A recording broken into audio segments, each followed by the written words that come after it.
থাপ্পড় দিলেন 4 বার। একটু পরপরই যেন শাবনূরকে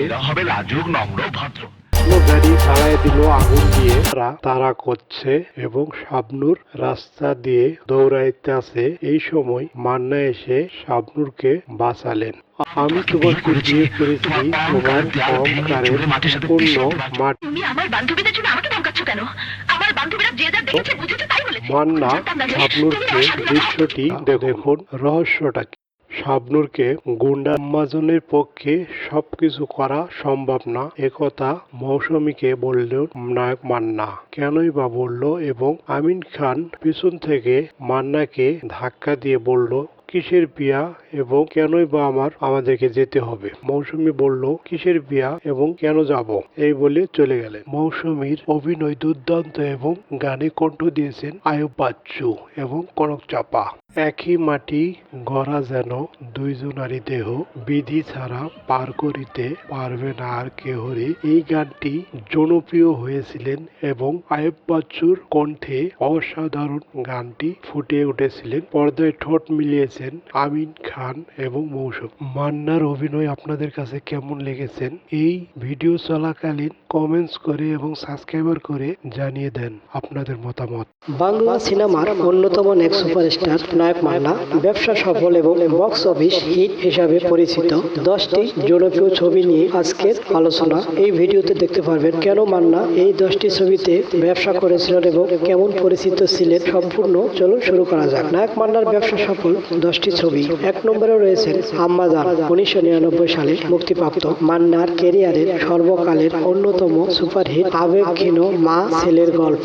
এই ছবিটি কাজী হায়াত পরিচালিত এবং ডিপজল প্রযোজনায়। এই ছবিটি ব্যাপক ব্যবসা সফল করেছে এবং রাতারাতি মান্নাকে সুপারস্টারের তকমা লেগে দেয়। তার থেকে শুরু হয় মান্নার গল্প এবং পথ চলা। দ্বিতীয়তে ডাঙ্গা, 1991 সালে। এটি একটি অ্যাকশন ধর্মীয় ছবি। মান্নাকে মাস অ্যাকশন হিরো হিসাবে প্রতিবাদ করতে দেখা যায় এই ছবিতে। নাম্বার 3, লাঠি, 1995 সালে।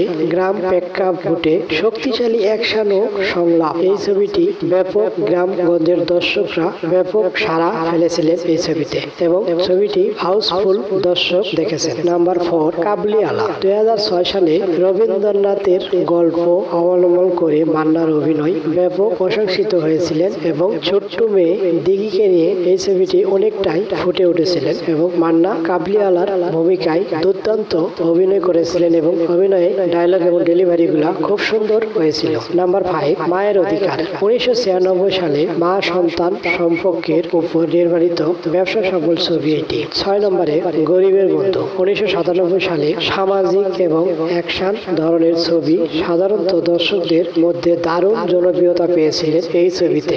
নাম্বার 7, স্বামী স্ত্রীর যুদ্ধ, 2000 সালে মুক্তিপ্রাপ্ত। পারিবারিক দ্বন্দ্ব ও সামাজিক বার্তা বাণিজ্যিকভাবে সফল হয়েছিলেন এই ছবিতে। শাবনূর বিপরীতে এবং মৌসুমী দুর্দান্ত অভিনেত্রী দুইজনকে নিয়ে মান্না স্বামী স্ত্রীর যুদ্ধ ছবিটি মুক্তি দেয়। এতে ব্যাপক সাড়া পড়েছিলেন এবং ব্যবসা সফল ছবি। নাম্বার 8, জীবনের চেয়ে প্রিয়, 1999 সালে। এই ছবিটি একটি রোমান্টিক অ্যাকশন ধাঁচের হিট ছবি। এটি ব্যাপক সাড়া পেয়েছিল। নাম্বার 9, বুকের ভিতর আগুন। বুকের ভিতর আগুন এই ছবিটি আসলে সালমান শাহ, কিন্তু ছবিটি ব্যাপক হিট পেয়েছিল। অ্যাকশন ধাঁচের হিট ছবি। টানা হাউসফুল চলছিলেন এই ছবিতে। নাম্বার 10, দেশপ্রেমিক, 2001 সালে। দেশপ্রেম নিয়ে কতটুকু দেশপ্রেম থাকলেই তার জীবনটাকে উৎসর্গ করে দিতে পারে এই ছবিটি না দেখলে কখনোই বুঝতাম না। বাংলাদেশের প্রেক্ষাপটে রাজনীতি এবং দখলবাজকে নিয়েই এই ছবিটি। দেশের জন্য প্রেম থাকলে মানুষ কতটুকু ত্যাগ করতে পারে এই ছবিটি না দেখলে কখনোই বুঝতাম না। মান্নার সর্বকালের সেরা এই 10টি সিনেমা ব্যাপক সাড়া পড়েছিলেন এবং এই ছবিগুলোতে মান্না অনেকটাই ব্যবসা করেছিলেন এবং জনপ্রিয়। আজও দর্শকরা এই ছবিগুলো দেখে। চলচ্চিত্রের অঙ্গনে মান্না এককভাবে 300+ ছবি করেছেন এবং 300+ ছবিগুলোর মধ্যে এই ছবিগুলো অনেকটাই ভালো করেছিলেন। আপনাদের মতামত কি? এই ছবিগুলোর মধ্যে আপনাদের কাছে কোনটি বেশি ভালো লেগেছে এবং কোন ছবিটি ব্যবসা সফল বেশি করেছিলেন অবশ্যই কমেন্টস করে জানিয়ে দিবেন এবং নায়ক মান্নার ভক্ত যদি হয়ে থাকেন অবশ্যই কমেন্টে 1 লাইন লিখে যাবেন আপনারা এরকম ভিডিও আরো দেখতে চান কিনা এবং কি ছবি নিয়ে আবার আপনাদের মাঝে হাজির হাজির হব। অবশ্যই কমেন্টসে সাজেস্ট করে যাবেন। সকলকেই HK1 বাংলা মুভি এই চ্যানেলের পক্ষ থেকে ধন্যবাদ।